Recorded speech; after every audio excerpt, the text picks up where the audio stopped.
Today we start 8th chapter, 8th प्रकरण quadrilateral constructions and types. चौकोन रचना आणि त्याचे प्रकार बघणार आहोत. यामध्ये दोन भाग आहेत. पहिला भाग आहे तो म्हणजे कन्स्ट्रक्शन ऑफ अ क्वाड्रिलॅटरल आणि दुसरा भाग आहे चौकोनाचे प्रकार, types of quadrilateral and their properties, त्याचे गुणधर्म बघणार आहोत. सुरुवातीला आपण बघूया, आपल्याला एखादी रचना करायची आहे तर ती रचना करण्यासाठी सर्वात पहिल्यांदा आपल्याला काय काय करायला पाहिजे, तर पहिल्यांदा कच्ची आकृती काढायला पाहिजे. ते कसं काढायचं आहे ते आपण अगोदर शिकूया. त्यासाठी आपण एक इथं उदाहरण घेतले बघा. Construct the triangles with given measures. प्रश्न कसा असणार आहे, कन्स्ट्रक्ट रचना करा.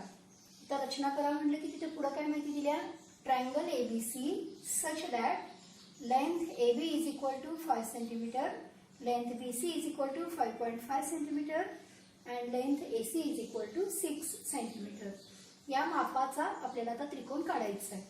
मग त्रिकोण काढायचं असू दे किंवा चौकोन काढायचं असू दे, सगळ्यात पहिल्यांदा आपल्याला काढायची आहे रफ फिगर, कच्ची आकृती. मग ती कच्ची आकृती आपण माप न घेता काढणार आहोत. परंतु त्यासाठी सुद्धा आपण काही गोष्टी लक्षात ठेवायच्या आहेत की आपल्याला तळाची बाजू बेस दिलेला असायला पाहिजे किंवा बेस लगतचे अँगल्स दिलेले असायला पाहिजेत. या गोष्टीचा आपण विचार करणार आहोत. इथं काय तीनही बाजू दिल्यात, त्यामुळं आपण तो त्रिकोण काढताना कुठलीही बाजू तळाला आली, बेसला आली, पाया म्हणून आली तरी सुद्धा चालू शकते. मग आपण अगोदर एक कच्ची रफ आकृती काढूया. रफ आकृती काढताना साधा त्रिकोण काढायचा आहे फक्त. आता त्या त्रिकोणाचं नाव काय बघा, ABC. त्यामुळे नाव लिहूया आपण ट्रायंगल ABC. आता दिलेल्या किमती ज्या आहेत त्या किमती आपण अगोदर आकृतीमध्ये भरूया, म्हणजे आपल्या लक्षात येईल की पहिल्यांदा आपण काय काढायचं आहे. AB 5 centimetre, BC 5.5 centimetre and AC is 6 centimetre. बरोबर. मग आता आपण कच्ची आकृती काढल्यामुळे आपल्या लक्षात येते की आपल्याला जागा किती लागणार आहे आणि आपण सुरुवात कुठून करणार आहोत. तर हे सगळं लक्षात येण्यासाठी आपल्याला कच्ची आकृती काढणं आवश्यक असणार आहे. मग आता बघा, तळाची बाजू आपल्याला दिल्या का, दिल्या BC किती आहे 5.5 सेंटीमीटर. त्यामुळे आपण कंपास किंवा पट्टीचा वापर करून सुद्धा 5.5 सेंटीमीटर डिस्टन्स घेऊन काय करू शकतोय, BC काढू शकतोय. आता वर आपल्याला किती जागा लागेल याचा अंदाज येण्यासाठी या दोन्ही डिस्टन्स विचारात घ्या. 6 सेंटीमीटर आहे, 5 सेंटीमीटर आहे, म्हणजे अंदाजे वर आपल्याला 5-7 ओळी तरी लागणार आहेत, एवढं लक्षात घ्यायचंय. आता पहिल्यांदा आपण BC काढूया 5.5 सेंटीमीटर.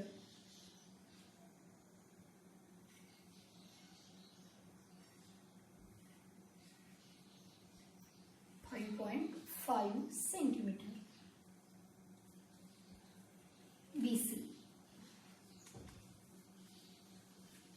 आता बघा, AB हे डिस्टन्स आहे 5 सेंटीमीटर. मग लगेच पट्टीनं 5 सेंटीमीटर काढायचं नाही, तर काय करायचं आहे, आपण कंपासनं काढणार आहोत. एक आर्क करणार, taking centre as B and distance किंवा radius as a 5 centimetre. 5 centimetre आपण डिस्टन्स घेणार आहोत. बघा, 5 सेंटीमीटर आपण डिस्टन्स घेणार आणि 5 सेंटीमीटर डिस्टन्स घेऊन काय करणार आहोत, आपण B पासून एक आर्क करणार आहोत. आता बघा, इथं वर जाते आकृती, बरोबर आहे. असू दे, एक आर्क करा. CA किती अंतर आहे, 6 सेंटीमीटर. त्यामुळे परत कंपास मध्ये 6 सेंटीमीटर डिस्टन्स घ्यायचं आहे आणि टेकिंग सेंटर एज C एक आर्क काढायचा. आता बघा, इथं दाखवलं तसं जर छेदत नसेल तर मग काय करणार आपण, तर परत आपण B पासूनचं जे अंतर घेतलं होतं आणि जो आर्क काढला होता तो आपण वाढवूया जरासं, म्हणजे छेदतोय. कुठेही कमी जास्त झालं तर आपण काय करू शकतोय, तो वाढवू शकतोय. आता काय करूया आपण, आता मी थोड्या वेळासाठी BC अंतर पुसून टाकते आपल्याला समजण्यासाठी.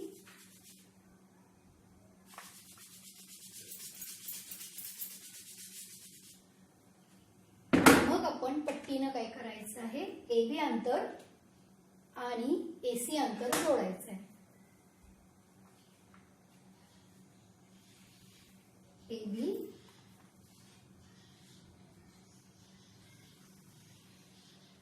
AC समांतर जोडा. हा point of intersection is a.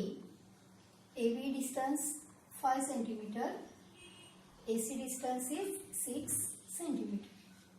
लक्षात येते रचना कशी करायची. पट्टीनं फक्त पट्टीचाच वापर नाही करायचा, पट्टी आणि कंपासचा वापर करून आपण काढू शकतो. आता आपण आणखीन एक उदाहरण बघूया.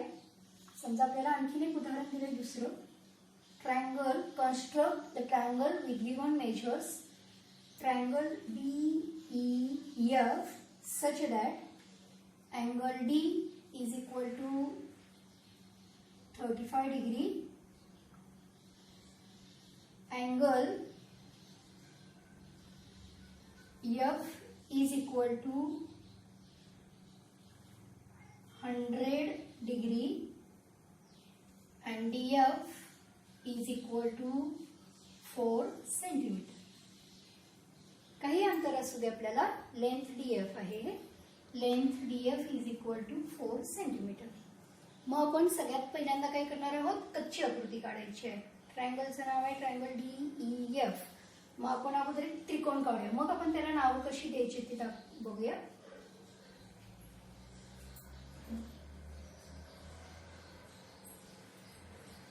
आता समजा एखाद्या आपण नेहमी सुरुवात करतो वरच्या बिंदूपासून DEF असं लिहायला पाहिजे असं काही नाहीये.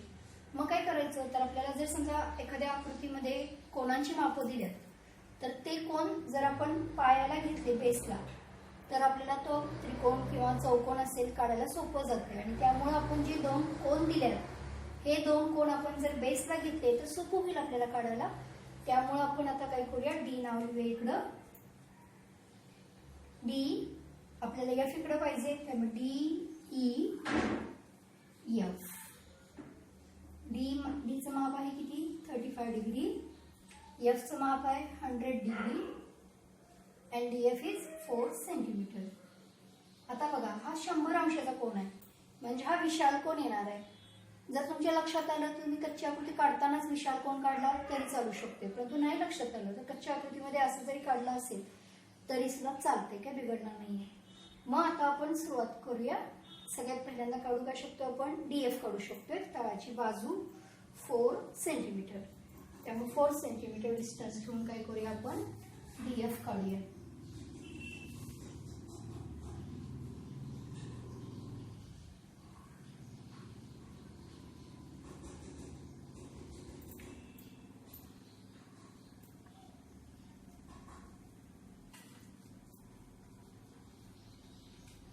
सेंटीमीटर. आता आपल्याला डी जवळ काढायचा आहे 35 अंशाचा कोन. तर 35 अंशाचा कोन असू दे किंवा कोणताही कोन असू दे, तो काढण्यासाठी आपल्याला काय वापर करणार आहोत, आपण प्रोट्रॅक्टरचा वापर करणार आहोत, कोन मापकाचा वापर करणार आहोत. आपल्या कोन मापकावर इथं मध्ये एक कंस आहे का, छोटीशी खूण आहे अशी.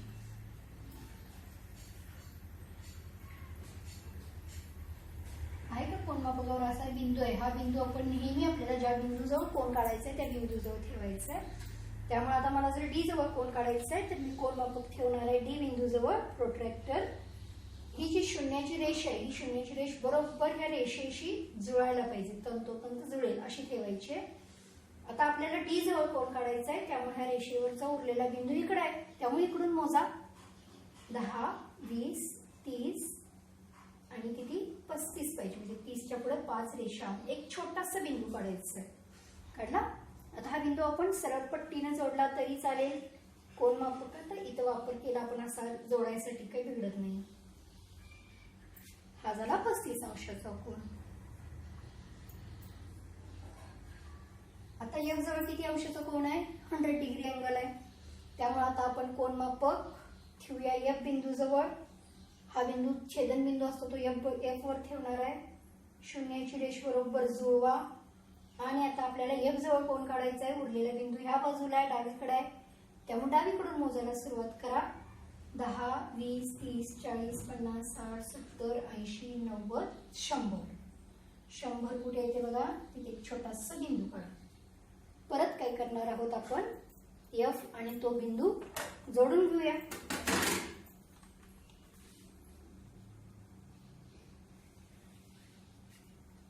हा झाला आपला 100 डिग्रीचा अँगल कोन.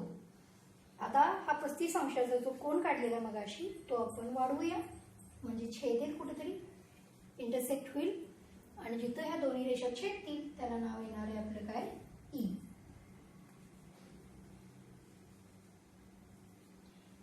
आता आपण जेव्हा आकृती काढतोय तेव्हा इथं काढल्या तशा कंसाच्या खुणा असतील किंवा हा वाढवला किरण आपण, तर हे वाढवलेलं वगैरे खोडून टाकायचं नाहीये.